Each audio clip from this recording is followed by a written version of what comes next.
Studies that I've done, I have found that there are two basic human worldviews that map very closely onto the liberal and conservative political orientations. And there are ethical principles underlying the beliefs that make up those two worldviews. There are two very clear clusters of psychological traits.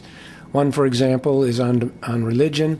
Religious fundamentalism is part of the generally antisocial conservative worldview that includes warmongering endorsement. Kindly religious beliefs are part of the more pro-social human rights endorsement, liberal worldview. And they each have their own beliefs about what is right and what is good. And those ethics underlie those different traits. And a warmonger, the liberal would think that the warmonger is a terrible person, an unethical person, but from his point of view, he is quite ethical. He's driven by a code of ethics that happens to be very different from this code. But that explains a lot, I think, of the differences that we see in different human groups and individuals. Okay, so they're both taught different ethics when they go to school? No, I don't think these things are taught. I think they're primarily genetically driven. I don't have time to get into that, but I think they're largely genetically driven. My method of study was to create a questionnaire of measuring about a dozen basic psychological traits, and I added 121 statements that I thought might reflect the kind of thinking that goes on in the minds of leaders, and statements of the opposite sort that might go on in the minds of leaders that have more pro-social concerns.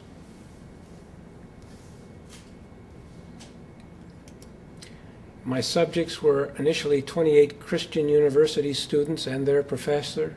These were students in a business management class at Northwest Christian University in Eugene, my hometown.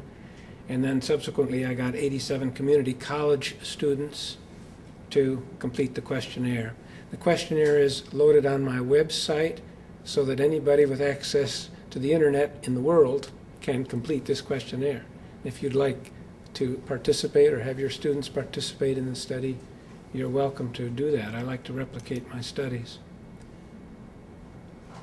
I have first factor analyzed the 121 ethics items, and I found four major factors. The first one I called in-group elitism, and these are three of the items in that scale that people tend to endorse if they get a high score on this ethics dimension.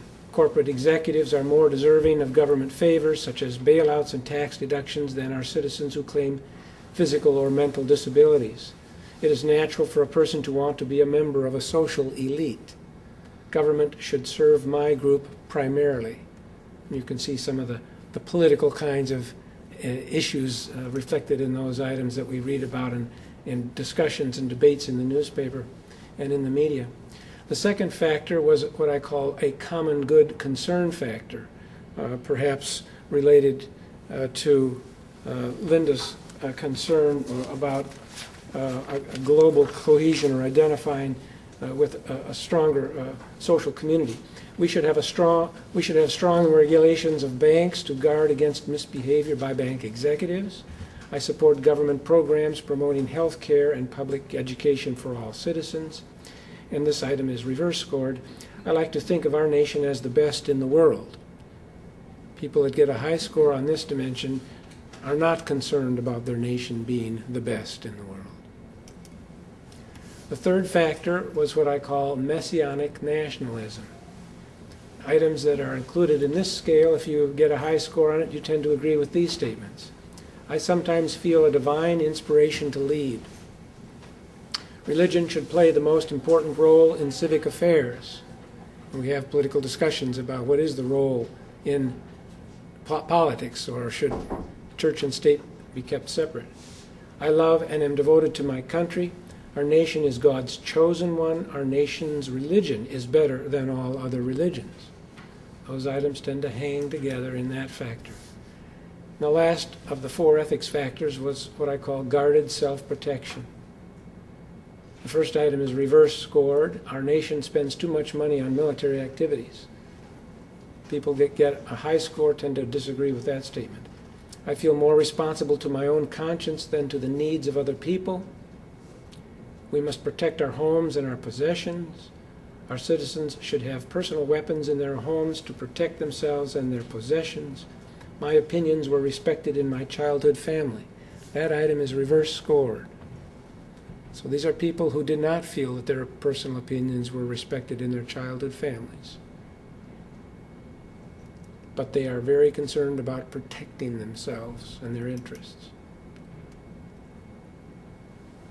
Then, to place these 4 factors in a larger psychological framework, I factor analyzed them along with the 12 or so other traits measured in the study. And I got 6 factors, and I'll talk with you about 4 of them. The first of the general factors was what I call the general pro-social factor, and again, this appears in many of my studies.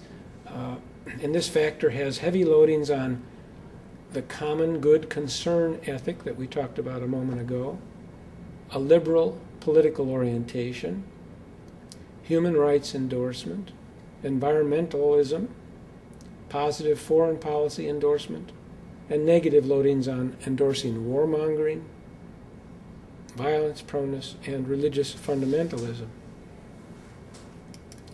The second of the 6 factors I called religious missionism, and it has a high loading on messianic nationalism, that ethic item we talked about, valuing religion to guide one's personal life, agreeableness, one of the big 5 personality traits, conscientiousness, negative loading on in-group elitism, and a positive loading on conservative political orientation.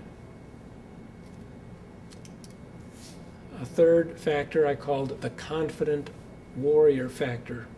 It has positive loadings on in-group elitism, a negative loading on messianic nationalism ethic, a positive loading on warmongering endorsement, a negative loading on valuing religion to guide one's personal life, and positive loadings on the big 5 trait of conscientiousness and emotional stability, also another big 5 personality trait.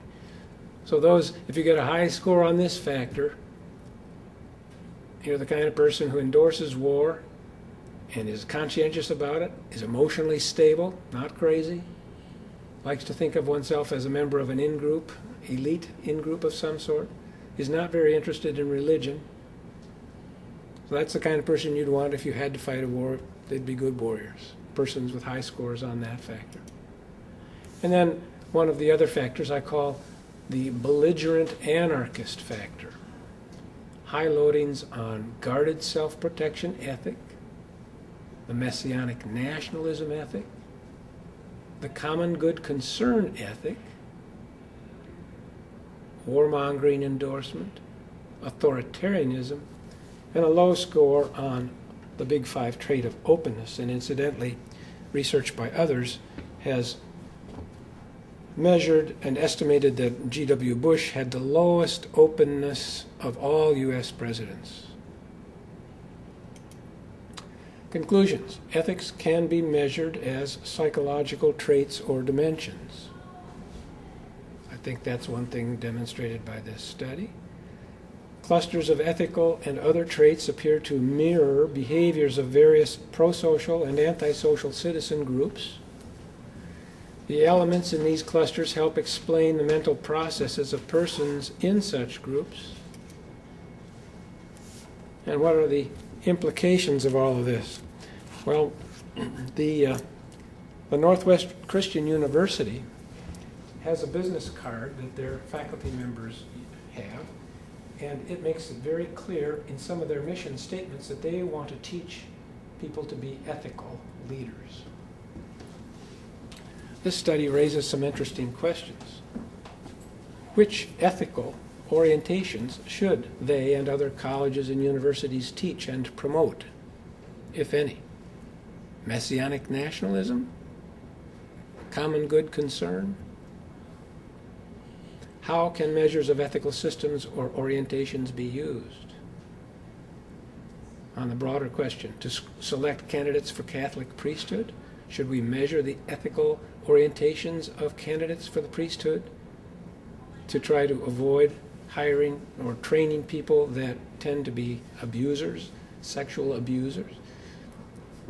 Should we use ethics to select applicants for social work degree programs? For example, would you want social workers to have a high score on the common good ethic?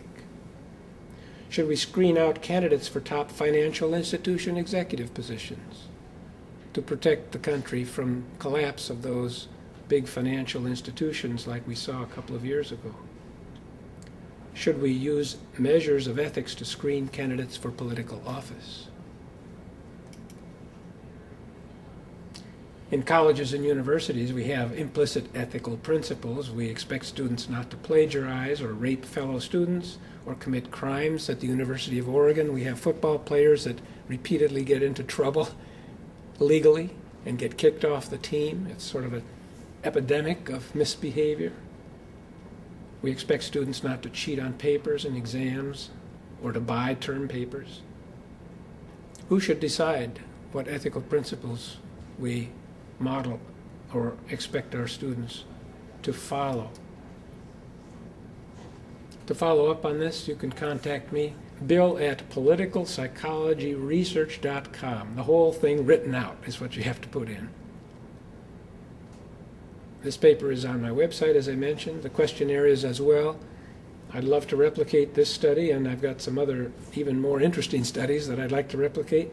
If you are interested in that, please contact me with me, and I'd be happy to explain how that works.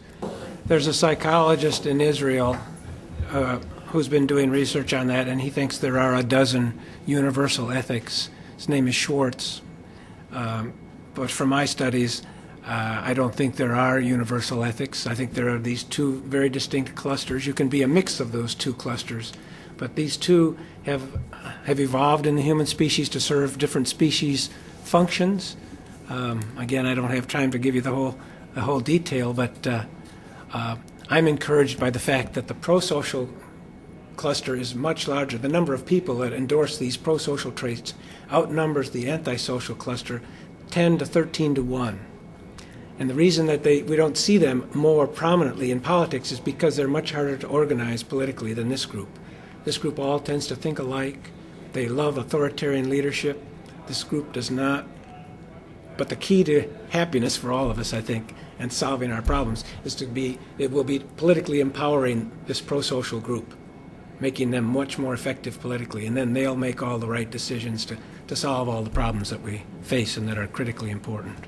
So are we genetically inclined to be aliens all the time as human beings? No. This group tends to see humans as basically competitive. This group tends to see humans as basically cooperative. Then get them together, is what I'm trying to say. No. And you won't be able to change these people. You won't be able to, this group won't change this group, and this group can't change that group.